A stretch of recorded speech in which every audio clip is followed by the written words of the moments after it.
Hey, my name's ShawNshawN. I sell art on ShawNshawN.co and specials on eBay, and I also do screen reading on ShawNshawNacting.com. Today we're going to cover the news of the world.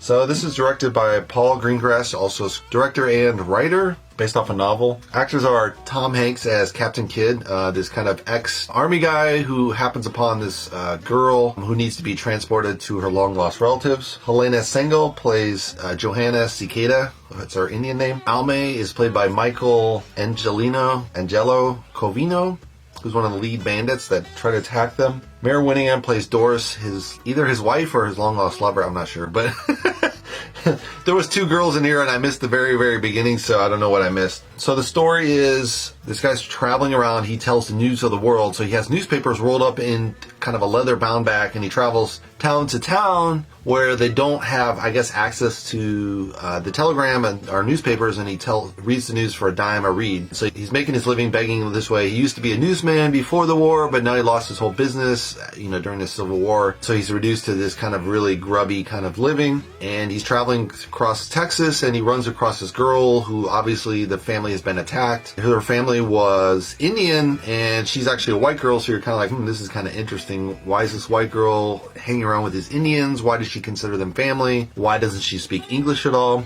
So it kind of stirs up a lot of really interesting points. So he's like, fine, I'll take her to the local fort. He goes to the local town, and they said, like, well, you can leave her with us. The guy that takes her back won't be back for a month or two, right? Or 3 months, I think. And he's like, that's not acceptable. So after, a night of thinking over, he's like, oh, fine, I'll just take her. I'm traveling around. Maybe I can kind of hide her away. We'll get there. It's 400 miles away. I can do the news of the world along the way and pay my way. And so then he's going along the way. He's attacked by kind of bandits trying to steal the girl away to sell her away into prostitution. He gets into this weird outcast society where they're forming their own culture around this kind of cult leader. He's a buffalo trader, skin trader. Other kind of happenstance, runs across the Indians a couple times, and then finally he delivers the girl. So that's kind of the crux of the story. So when I first heard about this, I was like, news of the world, that sounds so corny as a title. Like, why is it called that?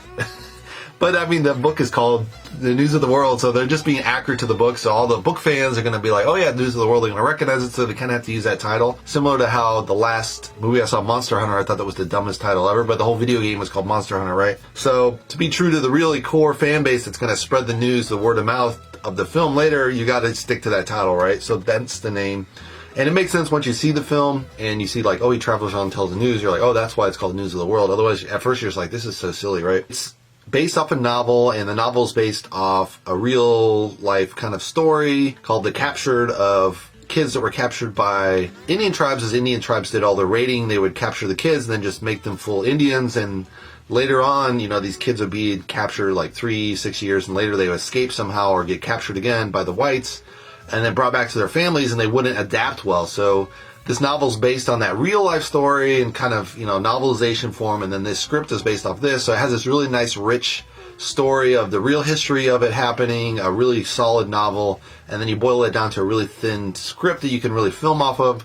So that's a really great backstory for a story. When you do a film, you really want that for the actors to be able to portray those characters really accurately and get a feel for the era, and that really comes across. They do change some of the timelines. I think Captain Kidd was actually in the Mexican War and the War of 1812. And so it's not exactly accurate here. They kind of boil it down that he was in the Civil War, and then he just finds this girl, right, to simplify things, which is fine. For a movie, you gotta kind of boil it down to a simpler version of it. Also, the bandits that are after her in the movie, they're just after her to take her and rape her. But in the novel, they're really to get her and then sell her into prostitution. And they offer money for her, so they kind of are true to that story. But yeah, so it's pretty interesting. And the really nice little side story is, this is post-war Civil War, so you see the occupation of the South by the Union soldiers in blue. They're always talking the blue and the gray, which is obviously the uniforms for the Confederate versus the Northerners. And so it's kind of interesting. They have this little sidelines of, the Southerners not really, they're just kind of grudgingly accepting the Union soldiers, but they're not really wanting to accept the new changes in the Constitution about slavery and right to vote and all these other things that they've changed. And so the South is kind of grudgingly going along with this, and the Union's trying to force it, but the Union's just an occupying army, right? So there's only so much they can do, which is kind of this great backdrop of how the Civil War, they thought they won all this rights, and then, you know, as you go into the 20s, it kind of slides into the height of the KKK, and they downtrodden all the rights that were won in the Civil War, and then it's not till the 60s till kind of the Civil Rights kind of brings the real full force of the impact of the Civil War to light with, you know, Dr. Martin Luther King and all that. So that's kind of that nice connection with history. Just on a little side note, right? There's this nice element of the wife element in the story. You don't really know. He's married, but you don't know why he doesn't go back to his wife. Maybe it was in the beginning. I just missed it. I probably just missed it, so I missed like a key part of the story. I don't know. So don't come late to a movie. I thought it was only like a minute late, and I was probably maybe 3 minutes late, so I might have missed one of the key elements in the story. But it's kind of like you don't know what's going on with the story of the wife, and then her story kind of changes at the end. You think she's sick, or they had a falling out or something, and it turns out she's actually has passed away. So it's like it's a complete evolution of a character offset, you know. So it's a really interesting development backstory for this Captain Kidd, who is, you know, obviously a captain in the army, but he was also a former newsman. So he has this really nice story from newsman to Civil War leader, you know, captain in the army, comes back, he's broke, and then he's like a really impoverished lifestyle. So he already has a nice character arc going into it. Besides, he meets the girl, and then he takes her to, you know, be rescued by her secondary family, and then, you know, how that turns out, right? So it has a really nice character evolution of, you know, Captain Kidd. The really nice element, I think, too, that they have never covered before in the 50s or 60s films of Indians. They always show everyone speaking English, and then they pretend they're speaking Indian language, but it's obviously just all shot in English, so it's just kind of lazy filmmaking, I would say, versus using subtitles. But I think that's kind of where the culture is, per se. Like in the 50s, 60s, probably people weren't accepting of the Indian languages, so you didn't really film it. Maybe there was a lot of nightmares associated with those Indian language. You hear the tribe coming to attack your grandparents, and then they're scared to death, so maybe they had to shoot it back in the 50s, 60s in English, because if you shot it in the real Indian languages, it would have been too scary for the white audience to actually go and sell the movie. So maybe it's kind of a marketing thing. So they use the real language at Kiowa, and the girl speaks it pretty well, and then the Captain Kidd learns a little bit. So I like that really element of, you know, being able to transition her from a white Indian, per se, who's been raised by these Indian tribes that captured her at a very young age, and try to transition her back into the European Western mentality, you know, wearing a dress, a skirt, you know, curtsy, all these different manners, how to eat at the table versus using your hands to eat. And so she has a lot of wild ways to overcome, you know, from a Western standpoint, to get back to the Western accepted kids versus, you know, growing up as an Indian. So he has this kind of lost in between the two cultures feel, which is really nice touch. And it uncovers kind of this hidden culture within the culture, which was when Indians did their raiding, when the tribes would raid on different settlements, the Western settlements that were stealing their land slowly but surely, and the Indians were just trying to like push them back, right? That's what the raids were about. And they would, you know, capture the kids, and they would just raise them as Indians. So they had all these Europeans were raised, you know, the Western Americans were raised inside of American tribes, and that's why nowadays you have a lot of the Indian tribes have a lot of blend of the white within them. Also, just generally the pure bloods would die out from all the diseases, so the only ones that survived were the Indians that mated with the white women, or the Indian women that were mated with European settlers. Those are the only ones that really survived, and the purebreds kind of slowly kind of died off because they were susceptible to alcoholism, they were susceptible to the measles, all the European diseases that came along with the colonizers really wiped out the Indian tribes per se before the Europeans arrived and kind of took the rest. It also brings to the forefront the question of when will Hollywood actually cover the American genocide of the American Indian. They haven't really ever covered it. They've done slavery in several different forms, but I think because, you know, we get rid of slavery with the Civil War, and it's kind of like you can see a positive light in the culture. It's an evolution of the culture of slave times, Civil War, and then boom, we're into the, you know, the 60s and then onwards. It's kind of an evolution, a positive evolution of the culture. Why the genocide of the Indians, like you start with this great, you know, 300 language culture, and you blend it all down to one, and you wipe out almost 99% of the Indians. So there's not a positive story there, right?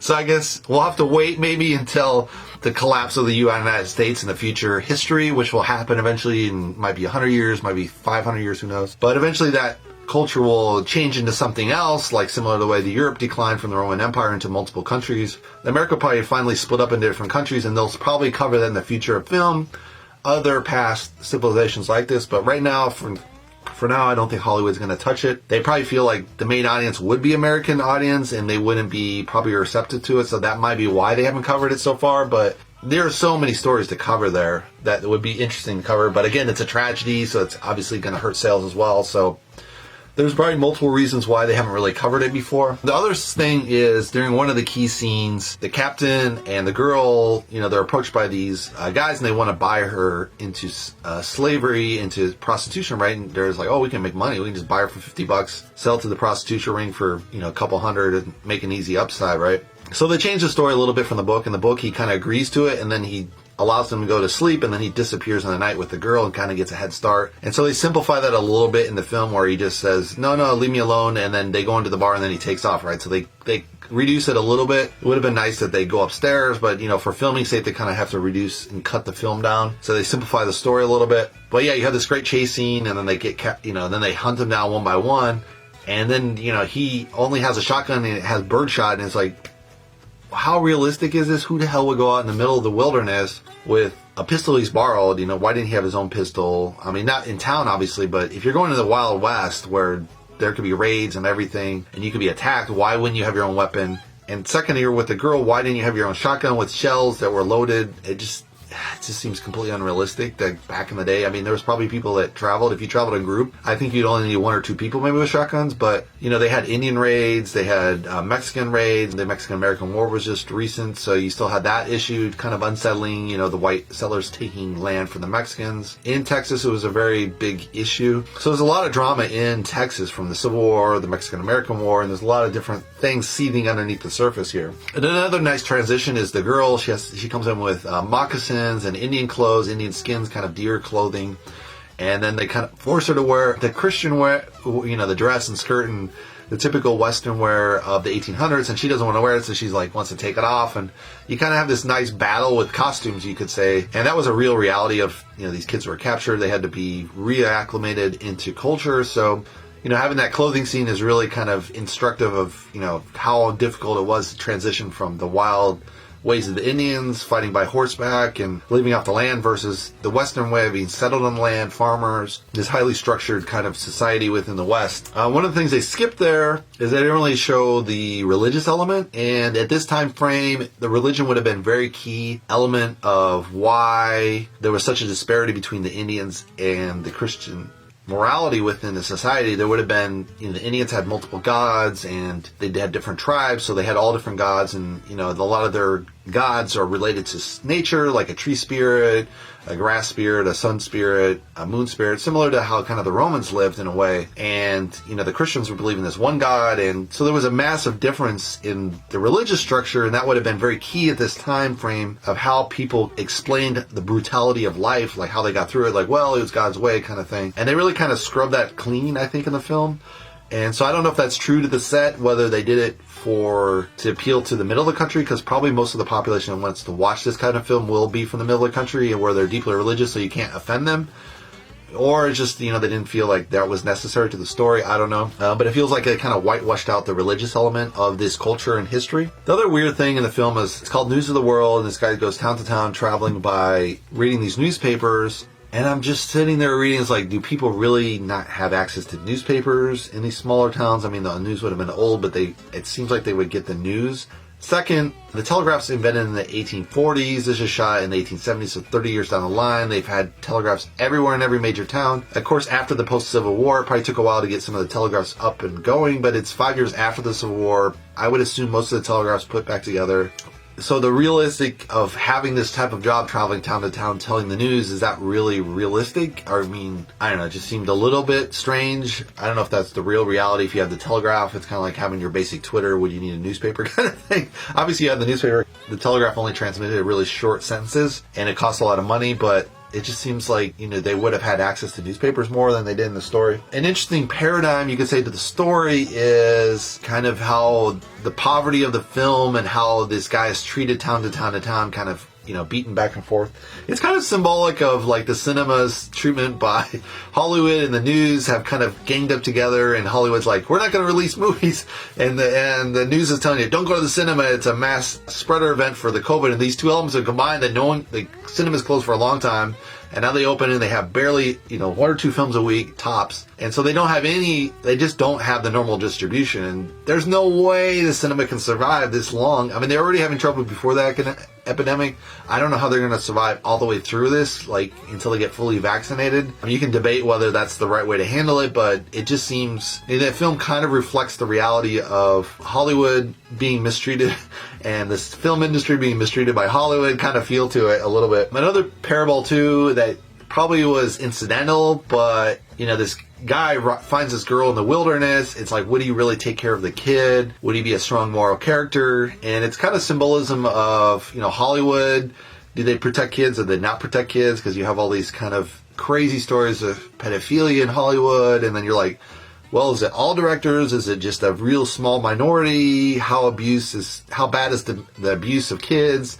People don't believe the kids, so you don't know if the stories are true, the rumor. And so you have this the film kind of falls right into that where it's like, is the lead character really the symbolism of, can you trust Hollywood with your kid kind of feel right to the story?